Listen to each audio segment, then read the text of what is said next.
warahmatullahi wabarakatuh.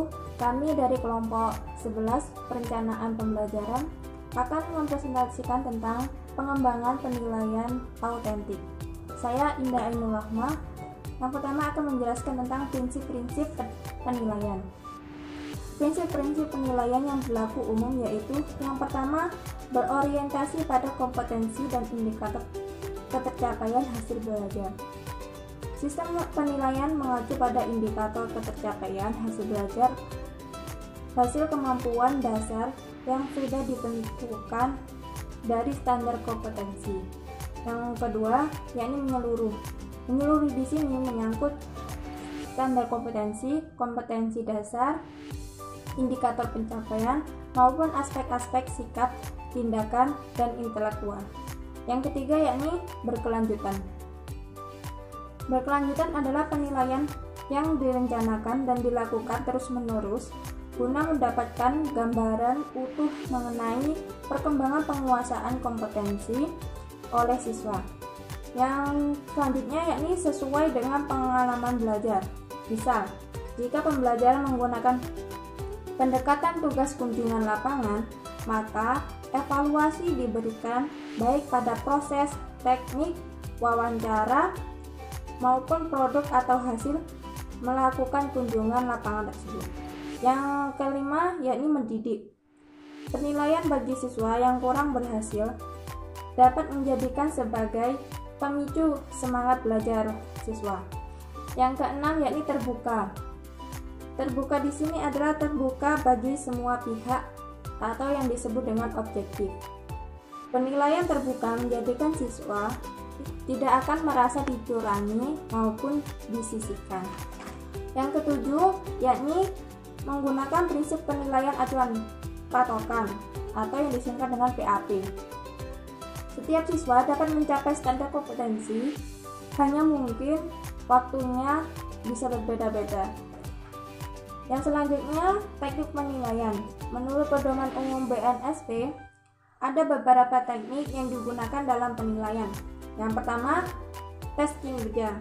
Melalui tes kinerja, peserta didik dapat mendemonstrasikan unjuk kerja sebagai perwujudan dari kompetensi yang telah dikuasainya. Yang selanjutnya yakni demonstrasi. Teknik demonstrasi dapat dilakukan dengan mengumpulkan data kualitatif dan kuantitatif sesuai kompetensi yang dinilai. Yang ketiga, observasi.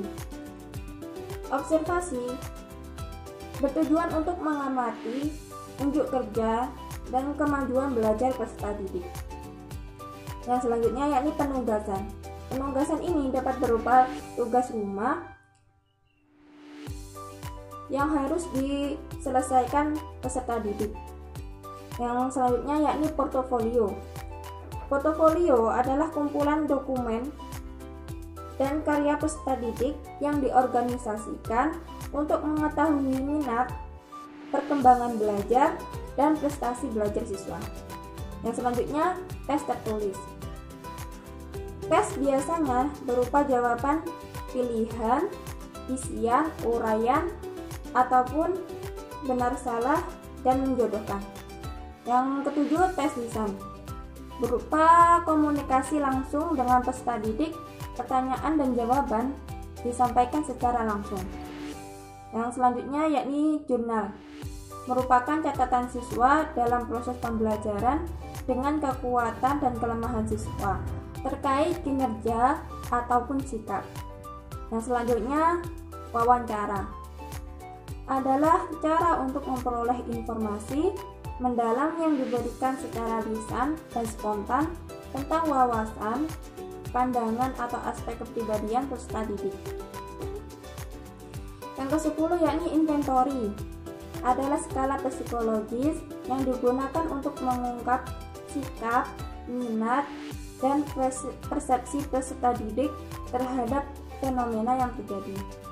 Yang selanjutnya, penilaian diri. Penilaian diri adalah penilaian yang digunakan agar peserta didik mengemukakan kelebihan dan kekurangan diri dalam berbagai hal. Yang terakhir yakni penilaian antar teman. Penilaian ini dilakukan dengan meminta siswa mengemukakan kelebihan dan kekurangan teman dalam berbagai hal. Baik, itu saja yang dapat saya sampaikan. Selanjutnya akan dilanjutkan oleh teman saya. Assalamualaikum warahmatullahi wabarakatuh. Perkenalkan, nama saya Soki Sabila Rosar, NIM 2018 4123. Di sini saya akan mempresentasikan tentang aspek yang dinilai diperlukan dalam evaluasi terhadap peserta didik. Yang pertama adalah aspek tentang berpikir, meliputi intelijensi, ingatan, cara menginterupsi, cara menginterupsi data, kemudian prinsip-prinsip pengerjaan pemikiran logis. Jadi itu. Kemudian aspek yang kedua adalah perasaan sosial, termasuk di dalamnya meliputi cara bergaul, cara pemecahan nilai-nilai, cara pemecahan nilai-nilai sosial, kemudian cara menghadapi dan berpartisipasi dalam kenyataan sosial. Kemudian aspek yang ketiga, keyakinan sosial dan kewarganegaraan menyangkut pandangan hidupnya terhadap masalah-masalah sosial, politik, dan ekonomi. Kemudian aspek yang selanjutnya adalah aspek apresiasi seni dan budaya. Lanjut ke aspek selanjutnya adalah minat bakat dan hobi. Kemudian aspek yang keenam adalah perkembangan sosial dan personal. Lanjut ke materi selanjutnya adalah penilaian autentik, di mana pengertian penilaian autentik menurut istilah autentik disebut juga dalam pengertian aslinya yaitu nyata, valid, atau reliable. Menurut beberapa pakar yang disuarakan oleh Grant Wiggins, sebagai reaksi terhadap penilaian berbasis sekolah yang cenderung hanya mengisi titik-titik tes tertulis pilihan ganda kuis jawaban singkat. Bagi Wiggins, menurut pakar ini, penilaian itu mestilah dalam arti yang sesungguhnya dan realistis, yang bisa digunakan untuk mengungkapkan performasi kinerja dan unjuk kerja. Jadi penilaian autentik ini cenderung penilaian yang nyata. Penilaian autentik sering juga diartikan dengan penilaian berbasis kinerja atau penilaian kinerja, karena digunakan untuk penilaian kinerja peserta didik dalam menampilkan tugas-tugas yang bermakna. Selain itu, penilaian autentik disamakan atau dipadankan pula dengan nama penilaian yang menyediakan lebih banyak bukti langsung dari penerapan keterampilan dan pengetahuan peserta didik. Jadi itu pengertian menurut beberapa ahli dan istilah. Kemudian lanjut ke penilaian, lanjut ke materi selanjutnya, prinsip-prinsip penilaian autentik. Menurut Santoso, prinsip dari penilaian autentik adalah sebagai berikut. Yang pertama adalah keeping track. Nah, maksud keeping track yaitu adalah harus mampu menelusuri dan melacak kemajuan siswa sesuai dengan rencana pembelajaran yang telah ditetapkan. Kemudian check up, yaitu harus mampu mengecek ketercapaian kemampuan peserta didik dalam proses pembelajaran. Feeding out, yaitu penilaian harus mampu mencapai dan menemukan serta mendeteksi kesalahan-kesalahan yang menyebab terjadinya kelemahan dalam proses pembelajaran. Yang terakhir, summing up, yaitu penilaian harus mampu menyimpulkan apakah peserta didik telah mencapai kompetensi yang ditetapkan atau belum. Adapun prinsip yang harus diperhatikan oleh guru pada saat melaksanakan penilaian implementasi kurikulum 2013 baik jenjang pendidikan SD atau MI maupun jenjang pendidikan menengah SMP, MTS, SMA, MA dan SMK, MA dan MAK.